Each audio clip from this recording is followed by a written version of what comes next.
If you hear the word SEO and you cringe, then this video is going to make it super easy for you to follow some SEO guidelines in a really beginner-friendly way, because SEO doesn't have to be that hard. It's actually quite basic if you think about it. So I'm going to walk you through 6 things that you should do for every single blog post that you write to optimize it for SEO and to make it rank in Google search easier. Now, if you're just starting out as a blogger and you have no idea what you're doing, then grab my free 12-month blog plan. This will really guide you through the first 12 months of your blogging journey, and it will really help you kind of narrow down your strategy and figure out what you're doing so that you don't just post aimlessly. So do grab that free blog plan if you are interested, but let's go ahead and get into the 6 things that you should do and the things that you should have on your checklist when you are writing a blog post. Number 1 is you need to do your keyword research, and this is probably the hardest thing for most people. And you need to find a long tail keyword, which is actually a key phrase. So it's going to be multiple words. It's usually around 3 to 5 words in your long tail keyword. And this is something that people type in Google search, and the thing that you are going to rank for in your blog post. So the key here is to find something that's highly searched, so it has a high volume of searches on Google, but that's not super competitive, so that you have a chance to rank for it. So that's kind of the sweet spot that you want to aim for. Now, there are multiple keyword tools out there like Ubersuggest or even the Google Keywords Planner. You could use that, which is completely free. And there are obviously paid versions as well. But if you are on a tight budget and you have no idea how to find keywords that you want to rank for, then just simply searching yourself on Google and seeing what it suggests, that's a really good place to start. And we actually walk through the entire process on how to find those keywords and rank for them in the Blogging Secrets program. But yeah, just something you could do really easily and completely free is to use Google search yourself, see what it suggests, and write on those topics. Now, let's say you've found your keyword that you want to rank for. The second thing that you're going to do is to include that keyword in your title and also in a few paragraphs. So your title absolutely needs to include your keyword.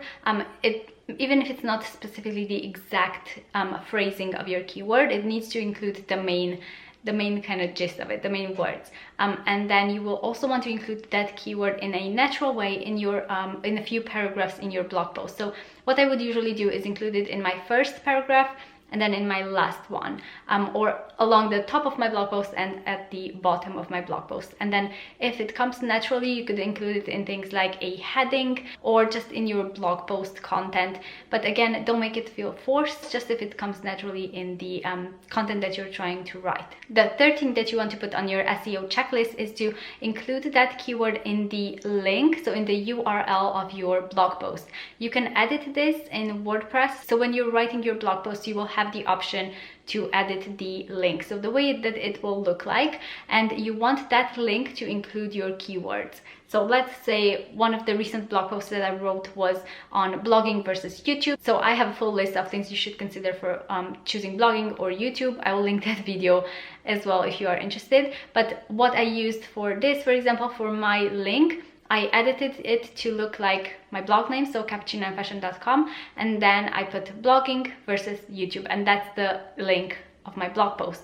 So you can edit it to include exactly the keywords that you want to rank for, and that will also give your post a boost in Google search. The fourth thing that you're going to want to add in your blog post is your meta description. So you're probably thinking, what in the world is that? When you are writing your blog post, if you have the Yoast SEO plugin installed, you will be able to see at the bottom of your blog post all the things that you can add. Like, you can edit obviously the link that we just mentioned, or you can add a meta description. So what this is when you search something on Google and you see all of these results pop up, for each result you will see a little snippet of text under it, and that text comes obviously from the blog post.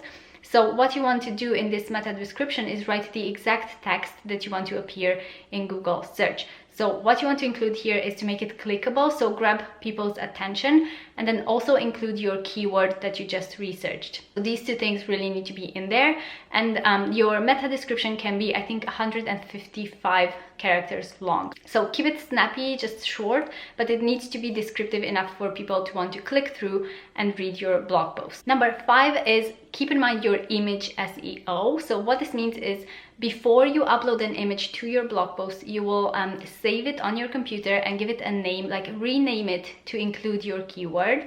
And the way that you do this is you just type in, I will type it here on the screen, like this is my keyword.jpg, for example, or PNG, depending on the picture that you're uploading. So just give it a name that's descriptive enough of your keyword. And then after you upload it onto your blog post, you will edit the alt tags of that image. So you will have the option there to write your alt tags, and here you will also include your keyword. You can actually make it more descriptive to the image as well.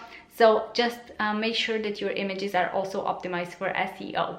And then the sixth thing that you should have on your SEO checklist is to include an internal link and an external link. So an internal link is a link to another one of your blog posts that's related to the one that people are reading at the moment, obviously. So you will want to interlink your blog posts and drive people from one post to the other, because the longer people dwell on your website, the better it will do in Google's eyes.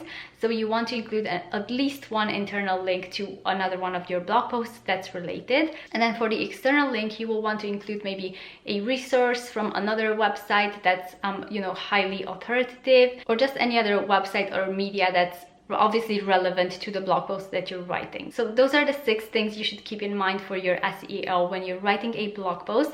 If you found this helpful, give this a thumbs up and let me know in the comments below if you already knew about these or if these are new to you. And yeah, hope you found this helpful. Don't forget to grab your free 12-month blog plan to really help you boost your blog. Do subscribe for more blogging tips, and I will see you in my next video. Bye guys!